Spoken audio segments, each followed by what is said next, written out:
சரி, யாரும் சொல்ல மாட்டீங்க, நானே ரெண்டும் சேர்த்தே நடத்துறேன். ரெண்டும் பிரிச்சு நடத்துறேன், எப்படி எடுத்துக்கிறீங்கன்னு பார்ப்போம். இப்ப நம்பிக்கைங்கிற பேர்ல சித்தாந்தம் சித்தர்களுடைய நிலைப்பாட்டுல நம்ம பயணம் பண்றோம்னா கஷ்டத்தை போக்குறதுக்கு மாத்திரம் கிடையாது, நீங்க கேட்கிற குறைய மாத்திரம் நிவர்த்தனை கொடுக்கறதுக்கு மாத்திரம் கிடையாது, அதுக்கு மேலேயும் இருக்குது. இங்க உள்ள நிவர்த்தனைன்னா மொத்தம் எல்லாமே இருக்கும். உங்க குடும்ப நலன்ல இருந்து தொழில் நலன்ல இருந்து நோய் வரைக்கும் இருக்கும். நீ சாமியை கும்பிட மாத்திரம் வா, நாங்க சொன்னதை மாத்திரம் கேட்டுட்டு போ அப்படிங்கறதெல்லாம் கிடையாது. நீ உன்னுடைய காரியத்தை ஜெயிக்கிறது வரைக்கும் நம்பிக்கையா பயணம் பண்ணுன்னு சொல்லுவோம். அதுக்கப்புறம் நீ செவிச்சதுக்கு அப்புறம் நீ நம்பிக்கை வைக்கிறியா வைக்கலையாங்கிறது பத்தி கவலையே இல்லை. இல்லையா, நம்ம ஜெயிக்கிறது வரைக்கும் நடிக்கவாது தெரியணும். முழு நம்பிக்கையோட சாமியார் தான் கதி, நாங்க சரணாகதி அடைஞ்சிட்டோம் அப்படின்னு சொல்லி ஏமாத்தி எல்லாம் ஜெயிச்சுட்டு போனவங்க எல்லாம் இருக்காங்க. அதுவும் சில்லுத்தூர்காரங்க தான். சரியா? அப்போ அப்படியாவது செய்யணும். சரி, நீங்க அதாவது எப்படின்னா, நீங்க உண்மையிலேயே அப்படி இருக்கிறீங்கிற மாதிரி நடிச்சா இந்த பரதேசிக்கு மாத்திரம்தான் தெரியும். ஓ, நீங்க இப்படி நடிச்சிட்டு இருக்கிறீங்களா, சரி சரி, அப்படியாவது 4 பேர் நம்புற மாதிரி நடிங்க அப்படின்னு சொல்லிட்டு பேசாம இருந்துக்கிறோம். ஆனா நீங்க நடிக்கிறது கூட இருக்கிற பக்தர்களா யாருக்கும் தெரியாது இல்லையா? பார்வைக்கு அவங்க பாரு எவ்வளவு இதா இருக்காங்க, எவ்வளவு பக்தியா இருக்காங்க, எவ்வளவு வேகமா இருக்காங்க அப்படின்னு சொல்லிட்டு போயிடுவாங்க. அது எதுக்குன்னா, நீ வந்த காரியத்தை ஜெயிக்கிறது வரைக்காவது அப்படியாவது ஒரு ஃபார்முலா வச்சு பயணம் பண்ணுங்கன்னு சொல்லுவோம். அது ஒருத்தனுக்கு தான் தெரிய போது, அதில் வெளிப்படுத்த போறதில்ல. சரி போ அப்படின்னு ஏதோ பண்ணிட்டு போயிடலாம். அதை தாண்டி உண்மையிலேயே நீங்க விசுவாசமா இருக்கிறீங்க, உண்மையிலேயே முழு நம்பிக்கையோட வைக்கிறீங்க அப்படின்னு சொன்னா அதனுடைய இது வேற மாதிரி இருக்கும். இப்போ உண்மையிலே நடிச்சு ஃபார்முலாவில் ஜெயிச்சு போறவங்களுக்கு ஒரு எல்கை இருக்கும். கொடுத்த விஷயம் அது வரைக்கும் தான் அங்க பாஸ் ஆகிக்கிட்டு இருக்கும், அது ஜெயம் ஆகிக்கிட்டு இருக்கும். அது டைம் முடிஞ்சிருச்சுன்னா திருப்பி கேட்கவும் முடியாது, வாங்கவும் முடியாது. அது அதோட முடிஞ்சு போயிடும். அதுக்கப்புறம் மாற்றுறது கதைக்கெல்லாம் அது வேற மாதிரி தீர்வா இருக்கும். ஆனா உண்மையிலேயே விசுவாசத்தோட நம்ம பயணம் பண்றோம், நம்பிக்கையோட பயணம் பண்றோம் அப்படிங்கும் போது உங்களுடைய வாழ்க்கையினுடைய ஆதாரமே டோட்டலா மாறிடும். நீ இந்த பூமியில எவ்வளவு நாள் பயணம் பண்றியோ அவ்வளவு நாள் வரைக்கும் உனக்கு அந்த நெருக்கடிங்கிறது அதுக்கப்புறம் உங்களை தொடவே தொடாது. ஏன்னா முழு நிலையை கொண்டு வந்துடுறோம். உங்களுடைய முன்னோர்கள் செய்த பாவ கணக்குகள், நம்ம முன்ஜென்மத்துல உள்ள பாவ கணக்குகள் இப்ப நடைமுறையில கூட நம்ம பல இதுகளை பண்ணி வச்சிருப்போம், நமக்கு தெரியாது.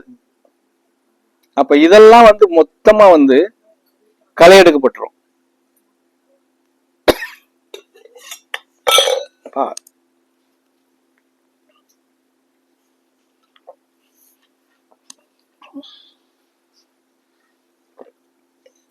களை எடுத்து அந்த எப்படி நிலத்தை நல்லா உழவு ஓட்டி, அது 2-3 உழவு ஓட்டி எப்படி மண்ணை சுத்தம் பண்றாங்களோ அது மாதிரி நம்மளுடைய பிறவி பலன்ல இருக்கக்கூடிய மொத்த இதுவும் தொடச்சி எடுத்துருவோம். அதுக்கப்புறம் என்னன்னா, அந்த இடத்துல புல்லு முளைக்காத அளவுக்கு பாதுகாப்புலயே இருக்கும். மறுபடியும் களை முளைச்சா அது வராது இல்லையா, அதுக்காக வேண்டி களை முளைக்காத அளவுக்கு அது சித்தாந்த பார்வை கண்கள்லயே இருக்கும். அப்ப நீங்க எவ்வளவு நாள் இங்க பயணம் பண்றீங்களோ, இந்த பூமியில நடமாடுறீங்களோ, அவ்வளவு நாளைக்கு உங்களுக்கு அந்த நிரந்தரமான பாதுகாப்புங்கிறது இருக்கும். சரி, நமக்கு பிடிச்சு போச்சு அப்படின்னு நம்மகிட்ட விசுவாசம் நிறைய பெருகிருச்சுன்னு வச்சுக்கோங்க.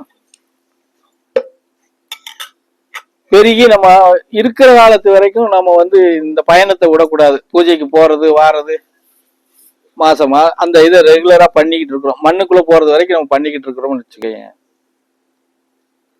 முழு சித்தாந்தவாதியா வந்துடுறேன்னு வச்சுக்கோ. முழு சித்தாந்தவாதியா மாறுறது முழுமா அப்படியே இல்லை, முழு சித்தாந்தவாதி பக்தராயிடுறீங்க, நிரந்தர பக்தர். அப்ப என்ன ஆகும் அப்படின்னா, உங்களுடைய சன்னதிகள் இருக்காங்க இல்லையா, 7 தலைமுறை, எப்படி உங்க சன்னதிகள் 7 தலைமுறை செல்வேந்தரா வாழ்வாங்க. எல்லாரும் அதுக்காக தானே கஷ்டப்படுறீங்க. என் புள்ள நல்லா இருக்கணும், என் புள்ள நல்லா படிக்கணும், என் புள்ள எப்படி போகணும், இப்படித்தானே இருக்கீங்க. அப்போ அவங்கெல்லாம் நல்லா இருக்கணும்னா நாம கொஞ்ச நாள் கஷ்டப்பட்டு தான் ஆகணும். புரியுதா? அப்ப நம்ம எவ்வளவுக்கு எவ்வளவு கஷ்டப்பட்டு அந்த விதிமுறைகளை நம்ம உள்ள நுழைஞ்சு பயணம் பண்ணும்போது பின் வாரிசுகள் ஜெகஜோதியா இருப்பாங்க. அதுல நீங்க 2 முறை பிறப்பீங்க. அந்த கூட்டத்துல செல்வேந்திர வாழ்றாங்க இல்லையா, அவங்க பின் வாரிசுகள், அதுல நீங்க 2 முறை உதயமாகுவீங்க. இப்போ நீங்க கஷ்டப்பட்ட அதனுடைய பலன் அன்னைக்கு அந்த சுகத்தை அனுபவிப்பீங்க. இதுதான் சிவ சித்தாந்த சித்தர்களுடைய நிலைப்பாட்டுல நிரந்தர நிலைப்பாடுகள். சரி, நிரந்தர நிலைப்பாட்டுல உங்களை எடுத்துட்டு போகணுங்கும் போது அது சின்ன விஷயமும் கிடையாது. இப்ப பெரிய அளவுல போராடணும். நீங்க தான் திருந்த மாட்டீங்கல்ல, இருந்த இடத்துலயே இருந்துக்கிட்டு தானே குண்டா செட்டிகளே குதிரை ஓட்டியே ஜெயிக்கணும்னு பார்ப்பீங்க. அது நடக்காது இல்லையா? அப்ப அதுக்கான மனப்பக்குவத்தை உங்களை கொண்டு வரணும், உங்களை மனநிலையை ஒரு நிலை கொண்டு வரணும், உங்களுடைய எண்ணங்களை சீர்திருத்தம் பண்ணணும், இதர பிரச்சனைகள் நம்மளுக்குள்ள கொண்டு வராத அளவுக்கு நம்ம உங்க இதை லாக் பண்ணி கொண்டு வரணும். அது ஒரு பெரிய வேலைன்னு வச்சுக்கோங்க. அது எல்லாருக்கும் அப்படி செய்ய முடியுமா அப்படின்னா செய்ய மாட்டோம். அந்த அடிப்படைக்குள்ள யாரு பயணம் பண்றாங்களோ அவங்கள்ட்ட மாத்திரம் தான் அந்த நிலைப்பாட்டுக்கு கொண்டு போகும். அந்த நிலைப்பாட்டுக்குள்ள வராதவங்கள்ட்ட போய் திணிச்சு என்ன செய்ய? நாமளா திணிக்கிறது கூட தப்பு தான். ஒரு விஷயத்த திணிச்சு நீ இப்படித்தான் பிடிச்சு வா, நீ இப்படி வா, அப்படி வான்னு திணிக்கிறது கூட பாவம், தப்பை விட பாவம். ஆன்மா ரீதியா மன ரீதியா அவங்க உண்மையிலேயே உணர்ந்து வர்றதுதான் நிரந்தரமா நிக்குமே தவிர, உணர்ந்து வராம நம்ம திணிச்சு திணிச்சு விட்டோம்னா ஒரு நாள் அது வெடிச்சு வெளியே போயிடும். அதவும் பார்க்கணும். இது நிக்குமா நிக்காதா, 4 வருஷத்துக்கு நிக்குமா 5 வருஷத்துக்கு நிக்குமா அப்படின்னு கணக்கு போட்டு பார்க்கணும். இல்ல இது ஒரு 10-15 வருஷத்துக்கு வரும் அப்படின்னா அதை தூக்கிடலாம்.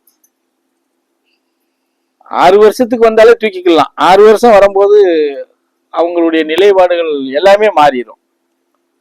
பேச்சு தன்மை மாறிடும், பழக்க வழக்கங்கள் மாறும், செயல்பாடுகள் நம்ம செய்யற வேலைகளா இருக்கட்டும் இதுகளா இருக்கட்டும் எல்லாமே துரிதமாவே போயிடும். எப்படின்னா உண்மை நிலையிலேயே போகும். தேவையில்லாதவங்ககிட்ட எந்த பழக்கமும் வச்சுக்கிற மாட்டோம், ஒதுங்கிடுவோம். இப்படி அந்த நிலை எப்படின்னா பக்குவத்துக்குவான்னு சொல்றோம் இல்லையா, அந்த பக்குவத்துக்கு வர்ற நிலைக்கு வந்துருவாங்க. பக்குவத்துக்கு வரும்போது தன் நிலையை தானே உணரக்கூடிய தன்மை நமக்கு வந்துடும். எப்படி? தன் நிலையை தானே உணரக்கூடிய, நம்ம எந்த இடத்துல இருக்கோம், எப்படி இருக்கோம், என்ன பண்ணிக்கிட்டு இருக்கோம், நம்ம யாரு. ஏற்கனவே சொல்லியிருக்கேன் இல்லையா, நீ யாருன்னு தெரிஞ்சுக்கணும்னா யாருன்னு கேட்கணும்னு சொல்லியிருக்கேன் இல்லையா, அந்த இடத்துக்கு வந்துருவோம். அந்த இடத்துக்கு நீ வந்துட்டீங்கன்னா நான் யாருங்கிறத நீயே கேட்க ஆரம்பிச்சிருவ. புரியுதா? இதுக்கு குறைஞ்சது ஒரு 6 வருஷம் ஆகும்.